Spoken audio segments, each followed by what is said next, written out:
This is the Bob Davis Podcast YouTube channel. I am enjoying a perfect Pacific vibe as I make my way up the coastline from the very bottom of the state of California, San Diego, all the way up the coast. And I am just loving every minute of this Pacific vibe.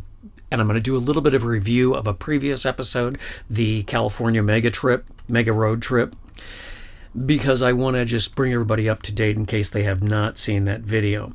That video started in Imperial, California, Imperial County, California, at the dam, or what we nomads refer to as Yuma, the Bureau of Land Management campground there, all the way across on 8, past that fantastic campground about 30 miles east of San Diego, and then on in to San Diego. And as you know, if you've been watching and following, and I appreciate the subscriptions and I appreciate the views, is this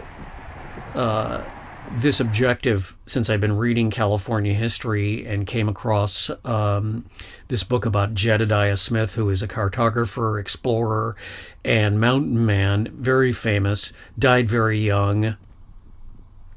And he is one of the principal people who found a usable southern route into what then was Spanish and then Mexican California. Then ultimately became the United States.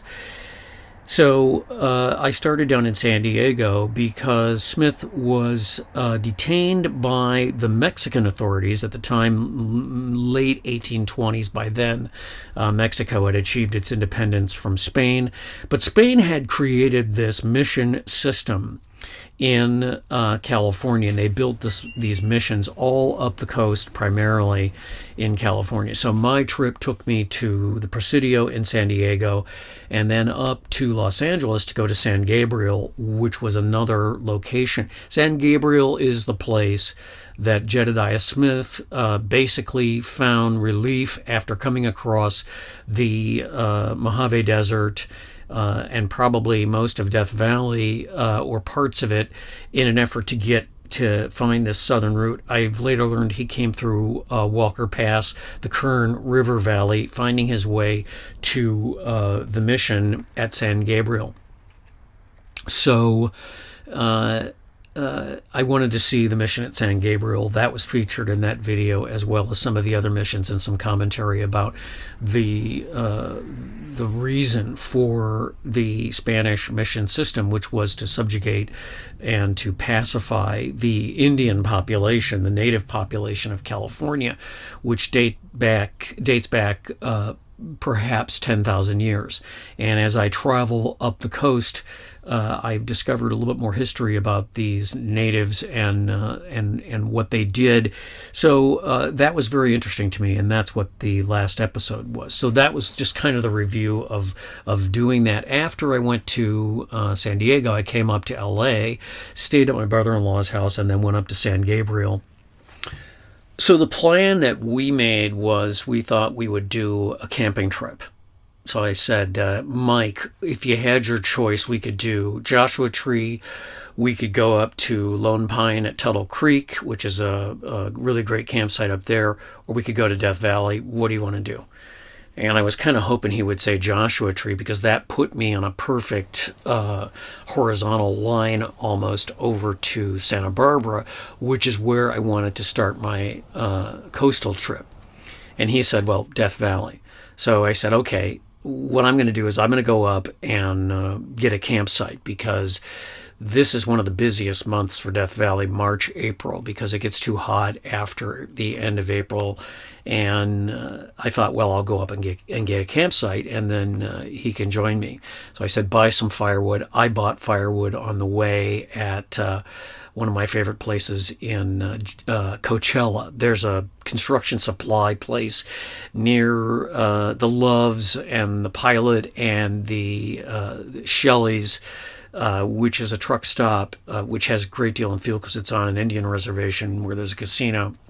And then up the road is this construction supply place, which has phenomenal firewood. So I went up there and got some firewood and then headed up to Death Valley.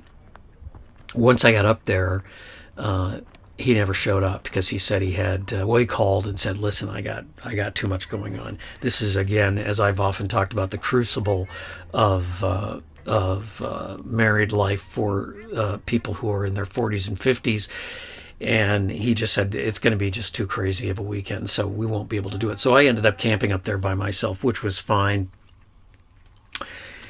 And then I came down from Death Valley, and through a bunch of happy circumstances, found some really amazing experiences coming over from Death Valley to the coast. And what's really interesting is, as I said, I've been studying these mountain men and the early pathfinders that found the southern route to California, as I discussed.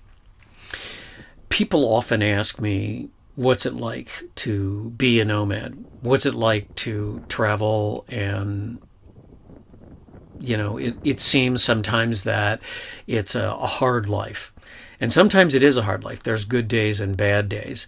But it's hard for me to say what's it like. It's easier for me to show what it's like, and that is what I'm going to do in this episode, Perfect Pacific Vibe, because I managed to collect quite a lot of video, and the video kind of tells a story about where I've been and how I got to these amazing places.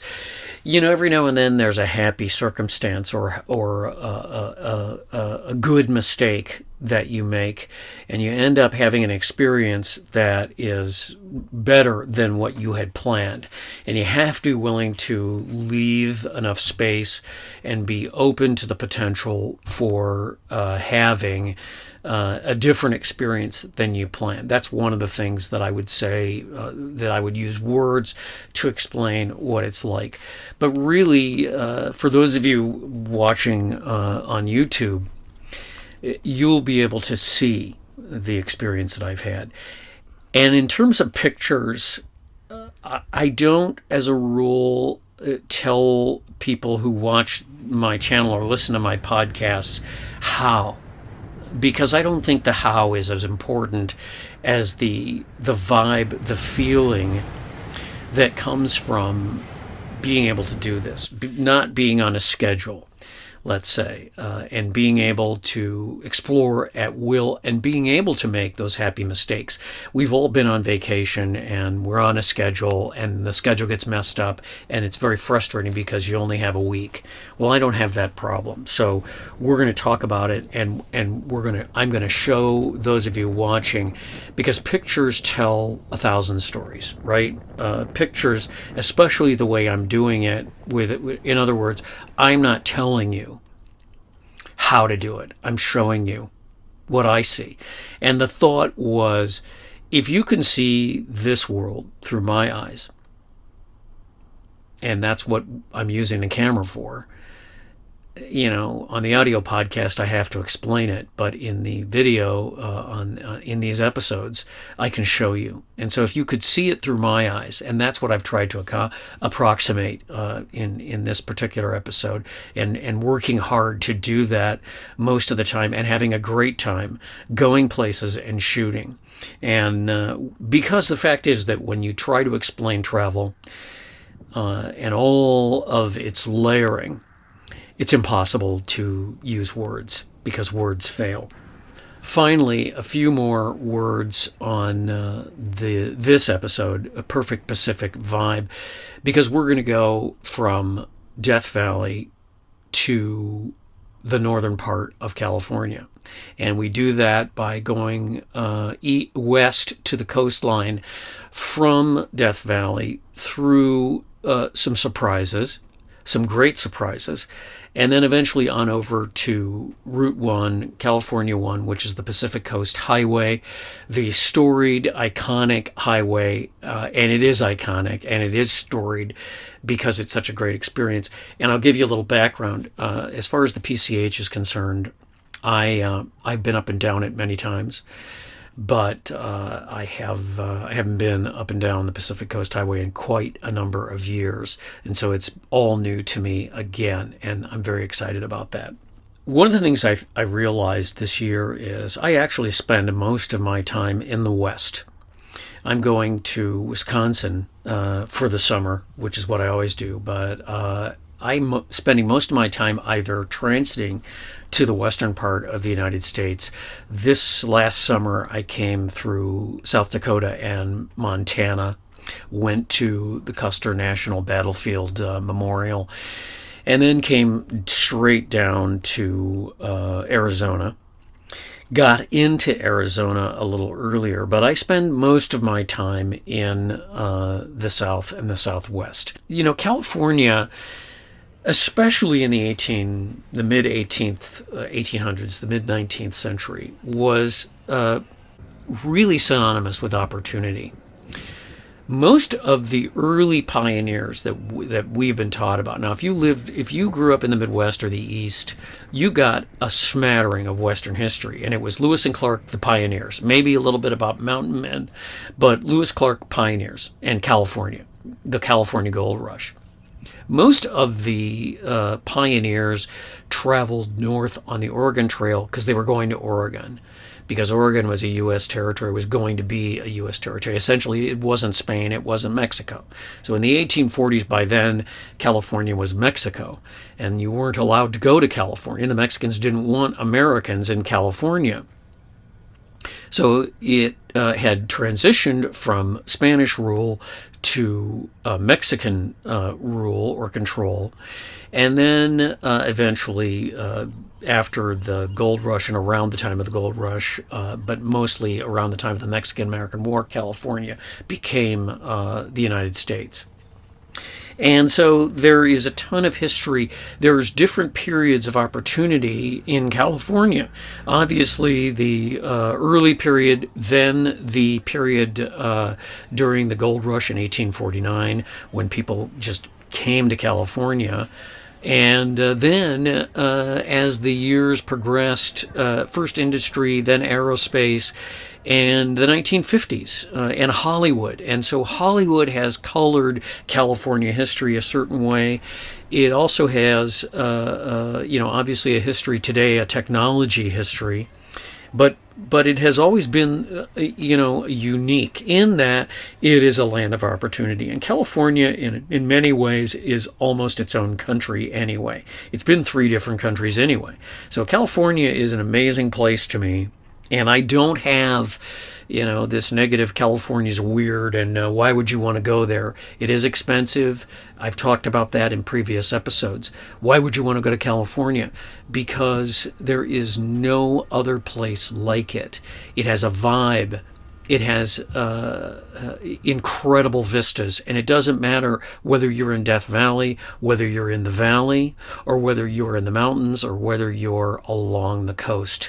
And that is where we're going in this episode. Perfect Pacific Vibe, the Bob Davis Podcast YouTube channel. So here we go. And before we get started, I just want to say one more thing. So we're going to go from Death Valley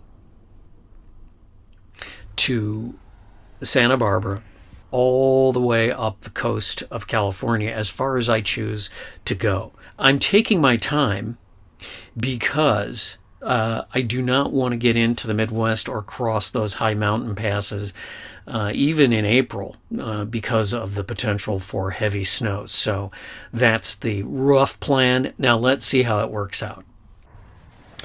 Well, it's time to tell the story of my trip up the California coast on the Pacific Coast Highway, California 1, the storied highway.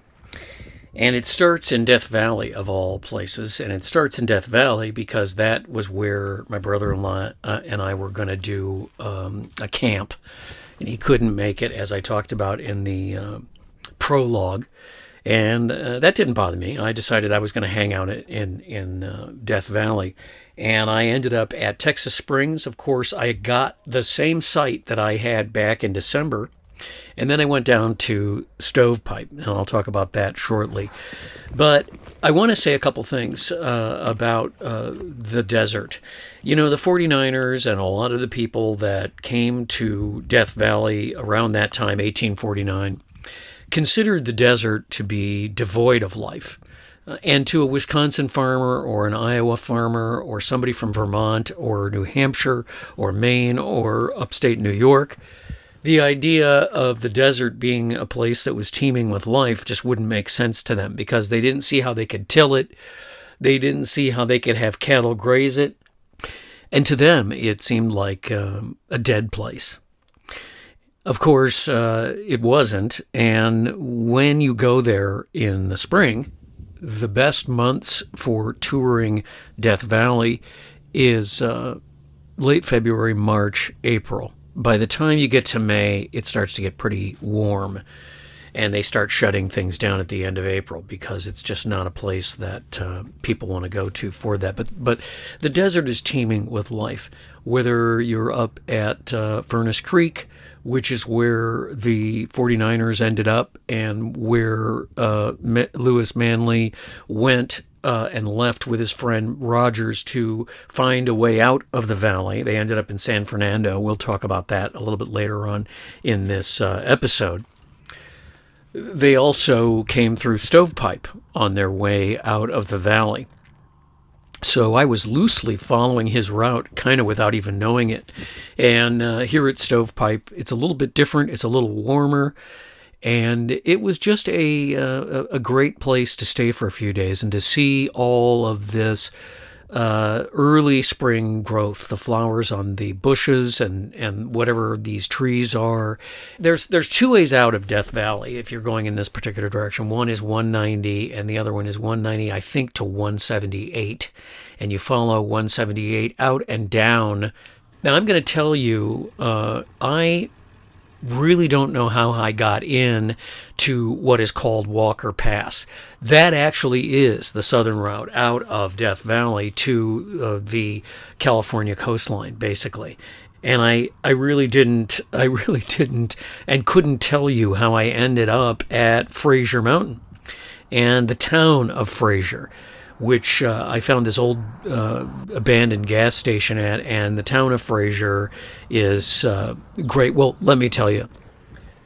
You know, it's weird because you come to these places throughout anywhere, really, but California's just got some amazingly picturesque and interesting places, like that gas station back there. And it's just, I don't know anything about this town, you know, Fraser Park or whatever it's called, but it's just, I want to live here. And while I would like to put this in chronological order, I got to tell you, you know, I was talking to a friend recently, and he was talking about some trips that he'd been on and was very specific about where he'd gone and how he got there. And I said, you know, I can't even remember where I was yesterday. It is hard for me to put this in chronological order as though it is some kind of a travelogue. That's why I don't do travelogues, because truthfully, it's hard for me to figure out the sequencing of this whole thing. So I went to up Fraser Mountain about, it kept going up and up and up and up. Fraser Mountain Peak is approximately 8,500 feet. And I thought there was a campground up there because I was either reading the map wrong or I just figured, well, there must be a campground up here. And there were campgrounds, but they're closed. So I went all the way up to 8,500 feet, hadn't seen snow in about 2 years.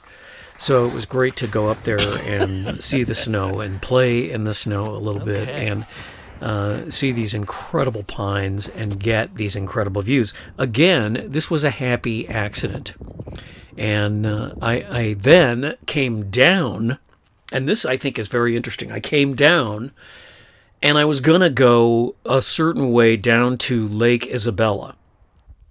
And somehow I got screwed up, and I ended up going very far to the west and north of there.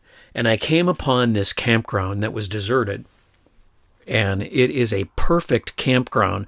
I met some guys there who are from Santa Clarita. He goes, "How did you find this place?" And I said, "I actually don't know."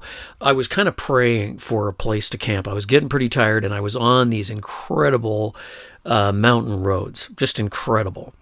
I said, I'm going to need a campground, and this place just appeared around the next curve. So I pulled over, and I went over and walked it to make sure I could get in there. And then I went down in there and went up to this campsite on the top corner of this campground. And I was by myself for about a day and a half before Joe and his friend came from Santa Clarita. And they went to one end and I went to the other. And the views were just incredible. The night views, I thought I was looking down at San Francisco or Santa Rosa or someplace like that.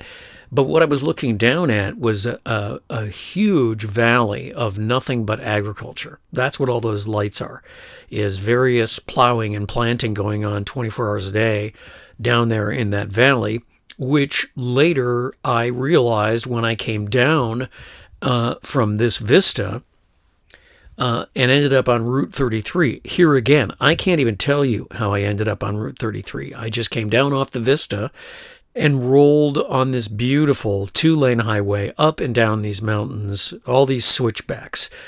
I didn't even know where I was, and I still don't know where I was. This incredible vista and these views and these switchbacks. I sent a note to my brother-in-law. He loves back roads too. And I took a picture of these roads, and I sent him one of these pictures.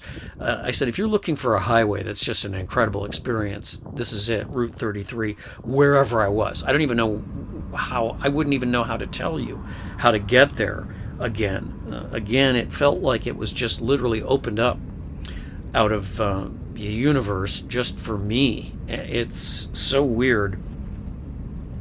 But this trip out of the high ground and what was the beginning of the coming down from Fraser Mountain and then taking that detour and ending up in these other hills, coming out of there was just an incredible experience. Route 33, all these switchbacks and turns and switches, and then they're working on passes. They have rock slides all the time, so you get stopped, and it's an incredible experience.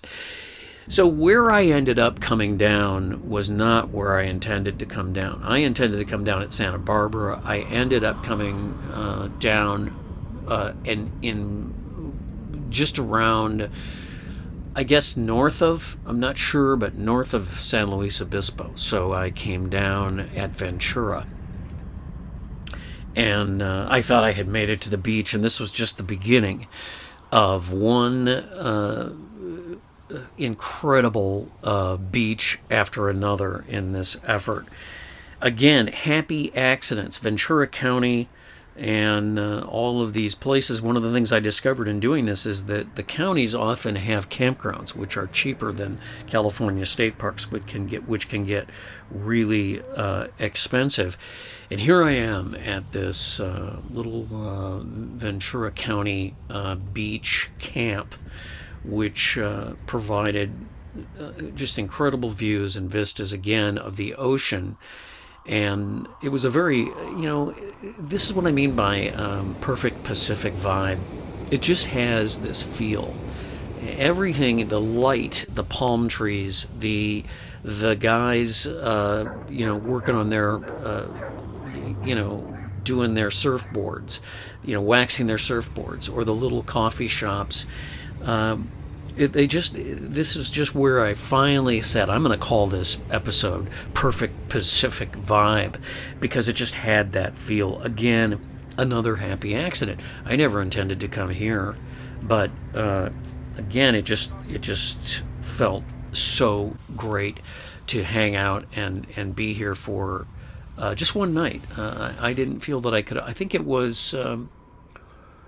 It ended up costing me something like $50-$60, all said and done. Bought firewood and they even had great firewood, so I had a great fire and sat here and just the difference between low tide and high tide at the beach camp here in Ventura County was. Got up the next morning and it was high tide and the foaming white water and the wind. It was great, just great. I loved it, and I often wonder. Sometimes when I go someplace, I see it, and then I come back a few years later, and it's not the same. And I often wonder again, was this real? So I ended up going up the beach. I stayed at another one of these county parks near San Luis Obispo. In fact, I think it was in the town of San Luis Obispo. It was nothing really special, but again, it was cheap, and it gave me a night to kind of collect myself. And heading up. I'm heading north, so I'm heading up towards Santa Barbara. And there's all these beaches along the way, all these little towns along the way. I think Refugio Beach or Refuge Beach or something like that would be the name of one of these. And you see the locals, and they're going down to surf, and it's freezing. I don't know how they could do it. Santa Barbara and the mission at Santa Barbara was one of the reasons I wanted to go to Santa Barbara, because, again, going back to the Jedediah Smith story, his men were held at Santa Barbara. He was held first at San Gabriel, which is down near Los Angeles, and then the Presidio down in San Diego by the Mexican government, which did not want Americans in California. And as I said in previous episodes, Smith was a trapper. He was trapping in California. They didn't like that, so it took him quite a lot of work and time to extricate himself from what they wanted to send him to Mexico City, and he was like, "I'm not going to Mexico City," because he knew he was going to he would end up in prison probably.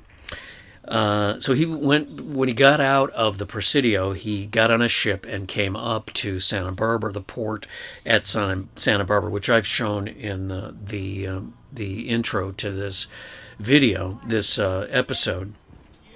He went up to Santa Barbara and then went to the mission here in Santa Barbara to get his men and prepare to head up the valleys, to first up the coastline, then the valley, to trap and do what he did as he left Santa Barbara. Santa Barbara, what can I say? I came here many years ago. When I was first married, I came here with Katie, my wife, and we thought Santa Barbara was incredible. It was a long time ago, and I was a little taken aback here at Santa Barbara at how built up this town has become. I wouldn't call it Sedona because it has a character, a unique character, and I think they have done a better job. But the egress and ingress are easier with Santa Barbara because you got Route 1 and you got 101 and so forth. But Santa Barbara is like a big city now, and I started to get that closed-in feeling. Now, I'm a city guy. I'm from Chicago, and feeling closed in is a unique experience for me because I'm used to urban environments, but I really find that they are not my cup of tea these days. So I just wanted to get out of Santa Barbara and get on to the next thing. And so I began my trip in earnest up the coast on the Pacific Coast Highway, California 1.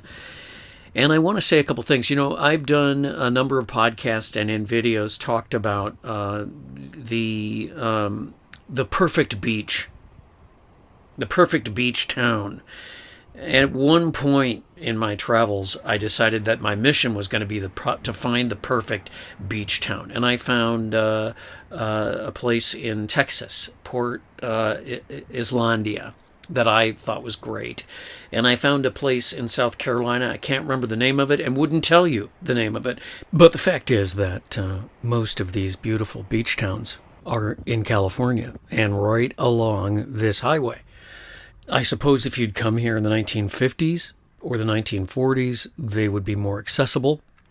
But they are, in fact, California beaches. It's just that it requires an awful lot to live here. You have to have a little bit more money than you do in South Carolina or Texas. But all those dusty beach towns are here in California. At least that's my opinion. The target out of Santa Barbara then was the Big Sur. Go to this place there called the Nepenthe. I'm going to talk about that later in this episode. But I found out as I got up the coast, shooting these incredible beaches, stopping at these incredible places along the way, just gorgeous. One perfect beach after another. I actually got bored photographing beaches. I felt like, well, there's an awful lot of beach in this. I don't know how many miles. I wasn't counting the miles. I was just enjoying this whole experience and thinking to myself, did I come here? Did I see this the last time I did? Because I've done the PCH more than once, 2 or 3, 4 times. What ends up happening with the PCH is you do pieces of it at different times if you travel a lot. Seldom do you try to put the whole thing together. And that was kind of my goal with this episode, was to put the entire package together. And I had to break it when I got to Los Angeles from San Diego, start a new chapter, which is what this video is. All the way up the beach was just, a really, truly a perfect Pacific vibe. I keep saying that, but it was. But here's the thing. Big Sur is often closed. Whether the bridges get destroyed from a rock slide or an earthquake or some sort of issue with fire. But generally speaking, if you can get through all the way up to the northern part of Big Sur, then you're doing quite well, because a lot of times it's closed. And in this case, I got up there, I knew it was closed, but there was no detour, and I knew that too. So I went as far as I could, and then once I got to this bridge, I decided, okay, this is, there's just more beaches. There's just more of these damn beaches up ahead. I may as well just turn around. So I turned around, went all the way back down 50 or 60 miles, and had to go up the 101, another 50 or 60 miles, come around and start over at the top of this little area that was, cut off, that was blocked off. And I don't remember what I did. I don't remember where I stayed. I don't remember anything about the trip around the 101. And I don't remember how far north I was when I came back around. I guess south of Santa Cruz, south of Monterey, and started at Carmel, California, another one of those perfect beach towns. I'd like to define this town as the town that no one can afford to live in, because it is so incredible. The beach, every one of these little public beaches, and I'm very glad that they have public beaches, but every one of these public beaches is just perfect. Just perfect. And there's several of them that you can go to. There's one down in the main part of town, which I couldn't find again. It's kind of around all of this really amazing California architecture. And as you look at this place and look at these houses, even the small houses, and we're going to take a little tour through the neighborhood here shortly, you couldn't afford it. I mean, if you won the lottery and you had, $250 or $60 or $300 or $400 million, you might have a shot. But you would have had to have moved here in the 40s or the 50s. Or the early 60s to have had a shot at a place in Carmel. Aside from the fact that it is very touristy, they seem to be able to keep that under control. But they put up with the tourists coming into their neighborhoods and going to the beaches, because they are really incomparable beaches. And people bring their dogs and they bring their kids. In some of these places, there's these little sort of enclosures that people have built with driftwood. Kids sit in there and play, and people enjoy the sort of California kind of feel of this beach. And then I decided to just put the camera on and roll up the street and let you see a few of the just little houses in Carmel. And there's lots of neighborhoods. It seems like it's more built up than it was the first time I came here, but I don't know. So up one side and down the other, these houses in Carmel, which no one can afford. And it's okay. I don't really want to live in Carmel Beach or Carmel, California. I just love it. I love the name. I love the beaches. I love the architecture. It's a really great place. But I did not stop for any treats. I didn't stop for coffee. I didn't stop for lunch because I was afraid I couldn't afford it. So I didn't do any of that. I didn't do any of that stuff. And I don't do fudge shops or art stores. And I've always wondered what are these trees in Carmel, because they're unique seemingly to Carmel. These are actually called Monterey cypress or Monterey pine, and then this sort of succulent-looking, rubbery plant, which I thought was a succulent, that is along the beach, is actually called iceweed or something like that, and it is not native to California. I don't know why they call it iceweed, but it's beautiful, and you'll find it all along the beaches in middle Southern Cal and Northern California. Not so much in Northern California, different kinds of flora and fauna in Northern California, but we're going to get to that. So I started heading down the highway, this time heading south toward the Big Sur, the town of Big Sur, because I wanted to visit my favorite place in all of the PCH, and that is the Nepenthe. This is a restaurant. The last two times that I've come here, it was pouring down rain. Once was in the fall, and this is now in the spring. But if you can come here in the summer, in the sunshine, this place is magical. And it's magical at sunset as well. I've been here many times, had a steak dinner at the bar, which we're going to go into. And it's an amazing place. So what is a Nepenthe? What is the Nepenthe? It is a potion used by ancients to induce forgetfulness of pain or sorrow, something capable of causing oblivion of grief or suffering. Nepenthe literally means without grief. And it's a fitting motif for this beautiful Big Sur coastline and this place. The cabin part of it was either built or purchased by Orson Welles and Rita Hayworth. And they had to get rid of it, and they sold it to these two people. The man wanted to have a hot dog stand down on the Pacific Coast Highway because they had just opened it.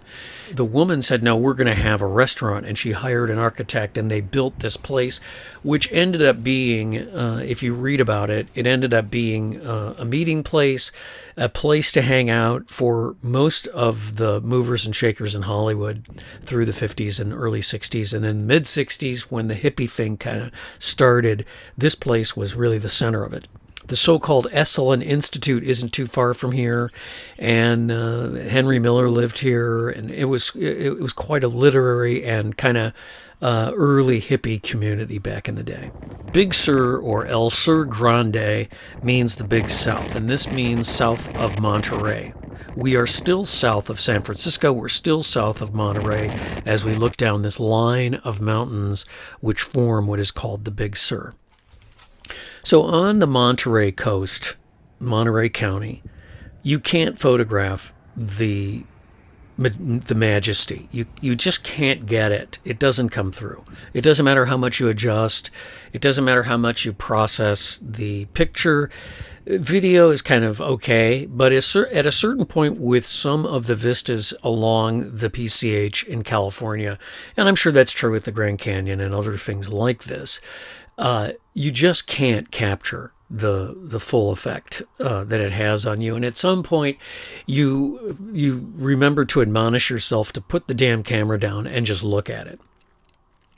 And I think it's fair to say that nothing compares to the experience of seeing all this and experiencing the bracing wind, the salty air, and the mist in the morning, the fog, looking down the coastline at night, up in the mountains, and all the places that I've been, including Death Valley, which I love.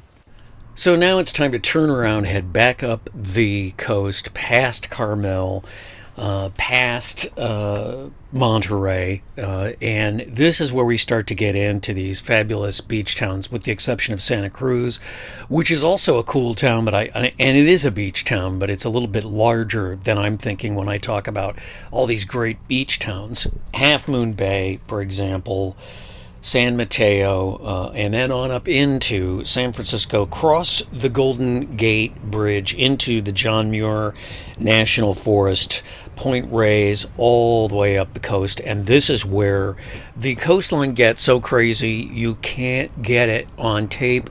You can't get a photograph that actually works. It's just amazing all the way up through Fort Bragg till I eventually got to the beginning of the Redwoods, and that's where we will close this episode.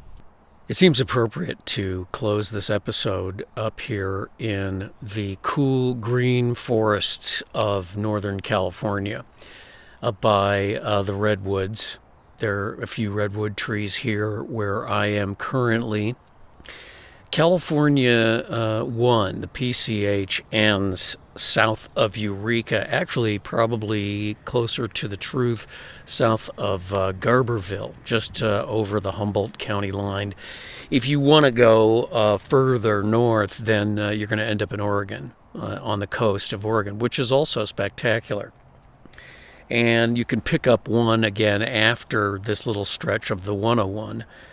But I think that this is an appropriate place. I think the Redwoods is the perfect place to end this episode. This has been a star-crossed trip in many, many ways. I don't think I've ever run the full gamut of the PCH from San Diego all the way up this far north in California. And there were a lot of happy accidents along the way. I couldn't have planned better when it came to getting to all the places, when it comes to getting to all of the places I wanted to get to, or to see the things I expected to see. You got to make room for the happy accidents. You got to leave room to make mistakes and end up in places that you didn't think you were going to end up, because that's where you find things that I think are most, number one, useful for this kind of a thing, but also useful in life. And I think it's a great life lesson to be open to the experience. That is not an easy thing for me to do. I'm very much goal-driven, as I've often discussed, and very much focused on meeting a certain goal. So it's hard for me to let go and just go, well, okay, I guess I'm going this way. So I'm up in the forest. It's a complete contrast between, the forest is such a contrast between the desert and the beaches. And I've got my Death Valley cup to remind me of the beauty of Death Valley and all that it entails. So thanks to everybody for watching, and of course subscribing to the Bob Davis Podcast YouTube channel, and checking out the Bob Davis Podcasts, the audio podcast at thebobdavispodcast.com. Certainly as we get later in the spring, it starts to warm up across the Northwest and the Midwest. Depends on when that's going to happen, what the weather patterns are, and how that goes. So I'll be watching that, but I'll be over in the valley, going to take a little break, and then we'll start recording some more video and getting ready for the next big deal. So again, thank you for watching, thanks for subscribing, and thanks for participating and being along for a perfect Pacific vibe.